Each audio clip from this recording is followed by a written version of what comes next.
Hey, what's going on, everybody? It is Nick here, back with one of the most bullish videos I have ever made in my entire life. This one is going to be insane, and I will tell you this right now. This is not clickbait at all. Alliance Block, XRP, and Hbar are the trifecta in this game right now, and I will tell you exactly why in this video. But before we jump into it, I just want to say, if you guys are brand new to the channel, definitely consider subscribing and turning notifications on.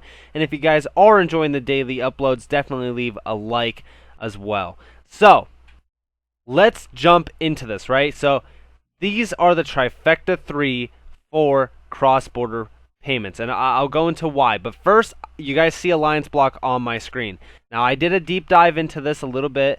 Alliance Block is extremely undervalued. A $58.9 million market cap. You are reading that correct. A $58.9 million market cap.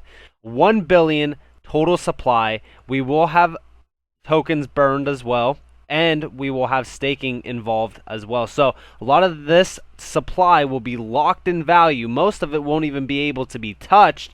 And circulating supply right now is only 182 million almost. That's massive. It's insane right now. Now, if you guys don't know what Alliance Block does, you guys could go watch my Alliance Block video and kind of learn more about it overall. This one is going to be a huge hold, and if you guys are in Hbar or XRP, definitely consider getting in on Alliance Block, because guess what?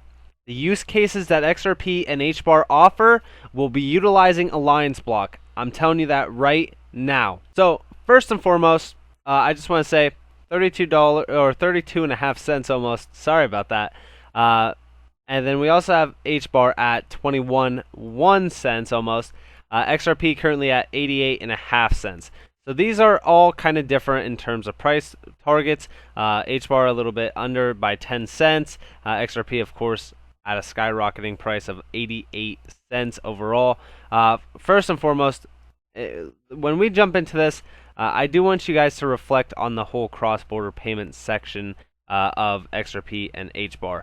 And let's just get into this, right? So, right now, currently, this is the white paper of Alliance Block. Now, if we go into find, right, we see this. Prometheus Protocol, which is the original name of Alliance Block, aims to be an open protocol that can be used by all the various actors and create a global decentralized capital market with a global governance fully compliant with local and cross-border regulations. If we come down here more, we could see the Prometheus Protocol is a comprehensive and layered architecture to facilitate cross-border transactions in capital markets in a completely regulated and compliant manner. This is why I said regulations coming into this space is very important to keep an eye on. We see this. This is one of the layers of Alliance Block. Cross-border regulatory compliance layer, CBRCL, to ensure automated validation of transactions and their compliance with applicable regulations, trusted legal entities, and amend transaction governing logic after consensus to ensure consonance with regulation. A lot of this is going into the idea of cross-border payments, and we've talked about cross-border payments for so long, right? I'm not going to do too much reading in here, but we see this is the whole banking structure, right? This is pretty much the industry data security standard. This is pretty much all of the regulatory compliance measures that they take. We see similarly the arrival of cryptocurrencies led jurisdictions across the world to rethink concentrating power in institutions. Post the initial fears, the banking institutions now view blockchain technologies as a solution to their own woes regarding, and then we also see regulatory compliance across diverse jurisdictions. This is cross-border payments. We also see, if we come down here more, we see ironically breaking the impasse of, or is exactly what the blockchain promises to deliver, make collusion, impossible and foster greater transparency across the board. We come down here more. So 1 second.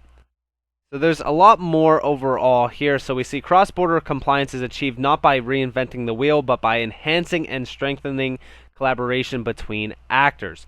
Now, this is, if we come here to even, now this is the green paper, we could see more cross-border sections over here as well. So we see summaries. Alliance Block is building a decentralized finance ecosystem to simplify capital markets by collapsing the multiple layers of traditional investment banking and streamlining issuance, validation, and governance through our cross-border regulatory and compliance framework. Alliance Block isn't going to be something that's on a massive scale like XRP that's moving finances across, like the XRP ledger or anything like that. But what this is huge in is the compliance and regulatory framework of the cross-border payments sector, right? Because this is a huge key portion. We need regulations and we need compliance, and Alliance Block is offering that overall to cross-border payments. That is why this is huge. We see here, this new environment will play out by new roles, require different capabilities, and rely to an extraordinary extent upon data. Defending your position will be mission critical, but so too will be attacking and capturing the opportunities across sectors before others get there first. We see down here more. The effect is an inevitable shift from traditional industry structures to more technology-driven niche and cross-sector offerings. This is what I was talking about. Flipping the switch. We need to do better, and we are going to. We are going to march into a digital age for payments. And as we come down here more, here it is. So, in addition to the above, a DeFi ecosystem also needs to be adaptable and compliant with the requirements of legal jurisdictions applicable to both issuers and investors. Alliance Block's cross-border regulatory and compliance framework ensures that authorized issuances and trades are automatically available to the relevant issuers and investors. This framework in itself solves key challenges in achieving a decentralized, diverse, and stable capital market. This is why we talk about the price targets that we talk about. This is why, a lot of people are saying XRP to $100. This is why I'm saying Alliance Block to $1,000. And this is why a lot of people are saying Hbar to $100 as well. Because we are reinventing a capital market in itself that is going to allow cross-border payments to be moved across the entire world, which is going to be insane if you think about it, right? So here we go again, right? We see Alliance Block performs initial suitability and onboarding checks as part of the cross-border regulatory framework and compliance protocol, which validates KYC, Know Your Customer, AML, which is the audit pretty much sector of this, DD checks, and risk assessments. The framework factors in regulatory and compliance requirements for each jurisdiction for which all approvals are validated and registered on the blockchain. And we see that this provides information and validations for community to collectively assess and collaboratively select a project for admission, as described above. The votes of the participating investors are weighted on their reputation score, thus eliminating any undue influence a single party may have on the decision. So a lot of this is going to come down to we're basically adding regulations and compliance measures for pretty much every single jurisdiction globally. Now, we could read more overall in terms of this one paper. This is where I was talking about how important Alliance Block is. We see traditional finance to definance, which we kind of talked about a little bit overall in my last Alliance Block video. If you guys want to learn more about that, you guys could definitely go check that out. But as you guys could see, law firms, regular tech and legal tech is going to be included, auditing firms, pretty much everything that you could think of in terms of, regulatory clarity, if you will, in terms of cross-border payments. Now, this is kind of going into this project overall, which I kind of did a deep dive into it already. But we do see here Chainlink as one of the partners, and we also see QNT, which is Quant, and Holo as well. Now, it's not listed here, but Hbar is also a member. If we go back to Alliance Block's overall website, just to make sure that you guys know, I'm not going to lie to you about this or anything like that, because I just want to make sure that you guys could trust me. If we come down here, we see Hedera Hashgraph is here as well. We also see Binance Smart Chain on here. I think that there is a few other ones for the most part. So yeah, I think that's pretty much all it is right now currently. But there is a few other overall partnerships here that are pretty cool as well. Now, XRP is not listed yet, but I believe that sometime in the future it will be. But let's get on to this section here. This is talking about the cross-border activity overall, simplifying it. So we see the introduction problem overall, etc. So we see the challenge here. How can we reduce financial burden to companies in meeting this regulatory oversight? By leveraging new technology and utilizing more efficient processes, financial firms cannot avoid cross-border capital raising and investing, nor can they roll back the compliance rules introduced in the wake of the financial crisis over a decade ago. But they can eliminate many of the inefficiencies that currently plague the industry, namely the lack of automation. That means too much is processed manually. What financial institutions need is assistance with product distribution, marketing compliance, and access to digital legal opinion. This is where we believe Alliance Block can help. And we see the solution here. It's built upon 3 layers. We already kind of talked about that overall in my Alliance Block video before. If you guys do want to learn more, you guys could definitely check that out. But we also see here the cross-border regulatory compliance layer will ensure that product and fund distribution as well as marketing compliance is simplified by making authorized issuances and trades available only to relevant issuers and investors. Different countries have widely different rules governing exactly what fund managers can say, as well as how they can share and promote their funds. This covers everything from wording covering performance to a fund manager discussing their fund on TV or online. Our solution works in 2 ways. Firstly, regulation is coded at the layer level. This means that once a rule has been created or amended as smart contract logic, then subsequently accepted through a voting process by various compliance and legal entities, it comes into force and firms have to adhere to its logic. Then we also see the second layer. This is what I was talking about in terms of the know your customer, anti-money laundering, and due diligence. We kind of talked about that overall, but this means in conjunction with the wider protocol that we can facilitate cross-border transactions in a completely regulated and compliant manner, which automates and simplifies processes while reducing costs for financial institutions. So, I mean, overall, this is going to be a huge, in terms of my idea, key role in order for most of these assets to really run cross-border payments. And we also see conclusion, capital is too globally dispersed and in seek of opportunities outside of home geographies for cross-border activity to relent. Indeed, it will inevitably continue to rise. This new wave of investors used to on-demand and instant activity will want to be able to invest easily and without barriers across borders, providing an opportunity for those quick enough to seize it. So yeah, I think this is going to play a huge role. Alliance Block is going to be a massive holding. I think that this could easily reach $500 to $1,000 long term, and it's very undervalued at current levels. But now let's jump into why this correlates with Hbar and stuff. So let's look at Hbar's overall. This is their use cases in terms of payments. We see CBDCs, right? We've talked about CBDCs being the cross-border payments, sort of from one country to another. We also talked about the bridge, right? We talked about the bridge asset on Ripple, XRP Ledger, etc.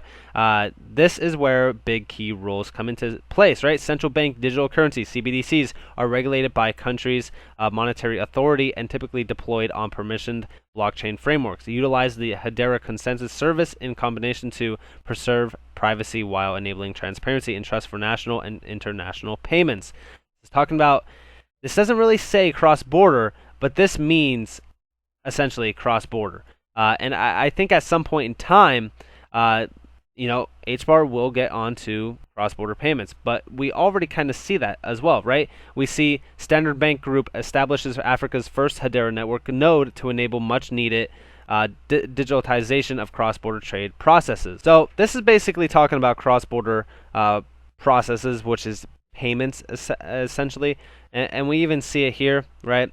If we read this, we don't have to read the full thing, which ends up creating delays in receiving approval from intermediaries, are some of the challenges that create bottlenecks in cross-border trade, which is very interesting overall. Now, I think that if we look at this, from a personal standpoint, we're seeing them. This is a bank, obviously. Now, we do know that XRP has a ton of banks under their belt, but I think that this is very interesting to look at because even we see here, while domestic payments are already instant, cheap, and transparent, cross-border transactions are subject to several complications, such as dependency on banking networks. Many of these challenges are removed when conducting cross-border payments with digital currencies like stablecoins based on a DLT platform. So we're talking about HODL their public network basically being utilized for cross-border payments. And I think that this is very interesting overall because this goes hand in hand with the XRP ledger. Now, like I said, I think these both will be utilized in big ways, like I said, and we're even seeing CBDCs as well as we see increasing interest in the central banking digital coins, which is the CBDCs, tokenization of assets and utilization of stablecoins. That has become increasingly clear that digitalization of assets will impact all facets of our business, and we must strategically plan for these pieces to work seamlessly together. And it is true, right? I think at the end of the day, cross-border payments is going to be a huge key role in a lot of these, assets gaining a ton of value, right? And at some point in time, I think we are going to see mass amount of scalability come into the space from Hedera and Ripple. And in terms of Ripple being utilized in Hedera, I've already mentioned it multiple times. Hedera will still be the security layer, the trust layer, if you will, of cross-border payments, but it also will be helping them scale it. Now, Ripple already has the cross-border payment technology down to a T. That border technology that they have on the XRP ledger will be utilized in a massive way. But so will Hbar. Hbar, this market's big enough for both of them to prosper, and we'll go into that in a second, and we'll talk about that. But first, I do want to talk about this other partnership that Hbar has. This is from May 1st, 2018. So this is actually a pretty old article, but it still stays true. CU Ledger selects Hedera Hashgraph to build global ledger for cross-border payments. Again, this is where it goes hand in hand, Hbar versus XRP, where a lot of people get kind of confused. Again, I still think that they both will be utilized in huge ways. But we see CU Ledger and Hedera today announced a partnership whereby CU Ledger will use Hedera's Hashgraph's platform and public ledger to build a system for cross-border payments. We see here cross-border payments for consumers include transactions such as e-commerce payments, cross-border tuition, real estate payments, and royalty payments to developers. We see the average margin a cross-border consumer-to-consumer transaction today is 635 basis points compared to 6 domestically due to the greater complexity and additional foreign exchange revenues and the premium positioning of the service. We also see this new service from CU Ledger will help reduce the cost and complexity of making such payments. Currently, cross-border payments are painful for all parties involved, and that is the COO of CU Ledger. Then we also see here if we could read it from here. So, financial services firms and individuals face in making timely, secure, efficient payments, be they across the country or around the world. This is talking about pretty much the huge challenges that we see when making those payments overall. So, this technology here, the CU Ledger, is building on Hedera, and they are going to be focusing on cross-border payments. Now, I could honestly see at some point in time, now, I do know that this is speculation, I could see at some point in time possibly a partnership between Hedera and Ripple where they are utilizing Hedera's scalability to really scale the XRP ledger to greater heights, utilizing XRP and Hbar at the same time. Now, I know that's a little bit of speculation. I'm not going to speculate too much on that, but that would be very interesting to see. But I still think that they both will be utilized. It just is funny that Hedera and also XRP are doing pretty similar things overall, and I think that they both will have to utilize Alliance Block at some point in time for regulations and compliance overall. Now, let's jump into Ripple, right? So we see real-time cross-border payments for banks.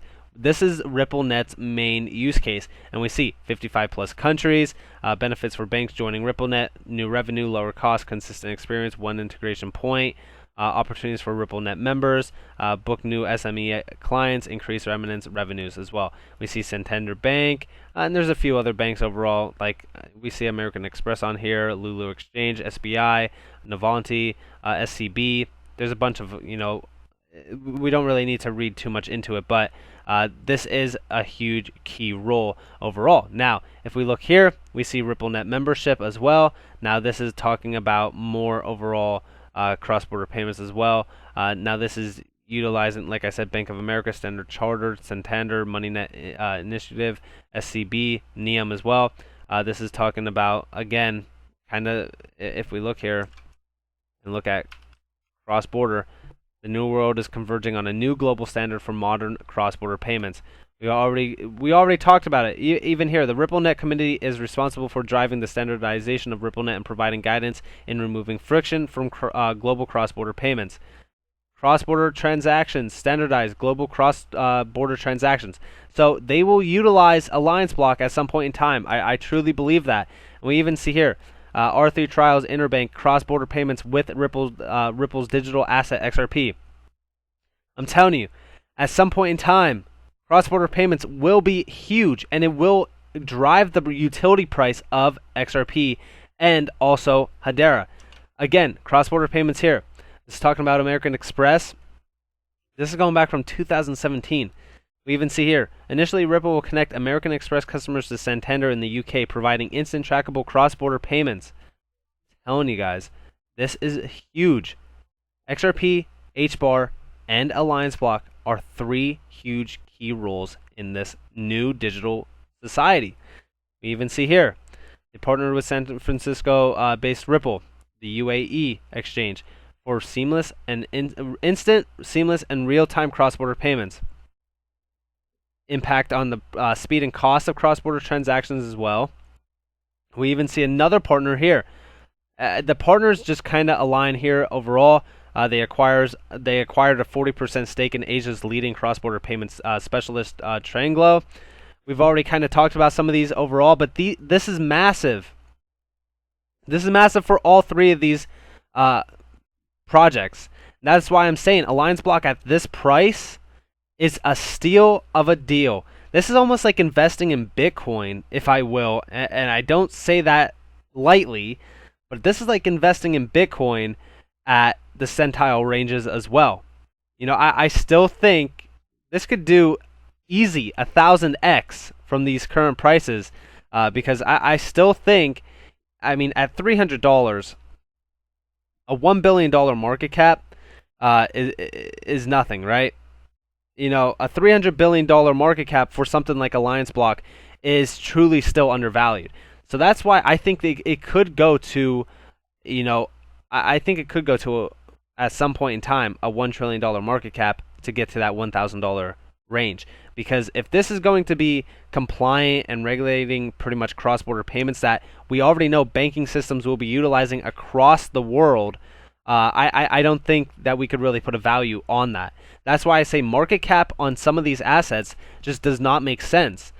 Yeah, it makes sense in terms of an undervalued range, but would a $1 trillion market cap for something like Alliance Block that's regulating cross-border payments for all banking and enterprise use cases, as well as, you know, just standard, you know, people who want to transact across the world? No, it wouldn't really make sense to put a price tag on that. Same with Hedera, right? I've talked about how market cap for Hedera does not matter, because at the end of the day, when this is going to be, you know, we see here, enterprise solutions. It's going to, you know, add solutions for enterprise use cases, especially for cross-border payments for banking systems, CBDCs. It already has ties to them all. That's why I even say with XRP could easily hit $100 if it is utilized the way that it's supposed to, which is cross-border payments. All three of these tie in together at some point in time. Now, I'm not going to say Hbar is going to outperform XRP or XRP is going to outperform Hbar, but I do know that Ripple's technology is far ahead of Hedera's currently in terms of the cross-border payment sector. Now, again, Hedera does have, you know, positives to it that outbeat XRP. Same with XRP to Hedera. But this is huge, right? When we look at the facts, when we look into things, when we do the research, that is why research is so important in this game, because you find things that are so bullish like this, and you really, you know, put the puzzle together. You know, they're not going to come out and just say, hey, Alliance Block is going to do this, and with Hedera and XRP. No, you have to make up your own sort of things in your mind. That's why researching things in this game is so critical. But let me know what you guys think. I mean, it is quite the speculation, but I definitely think that these three are the trifecta. I think that these three are going to boom massively in crypto, definitely for years to come. But let me know what you guys think of Albt, which is Alliance Block. Let me know what you guys think of Hbar, and let me know what you guys think of XRP as well. If you guys enjoyed this video, definitely leave a like. If you guys are new to the channel, definitely subscribe and turn notifications on if you guys enjoyed. Also, if you guys do want more free content, you guys can follow me on Twitter at NCashOfficial, and you guys could also join the Discord down in the description below for free. But this has been Nick. I hope that you guys are having a beautiful day or a beautiful night wherever you guys are in this beautiful world. Peace out.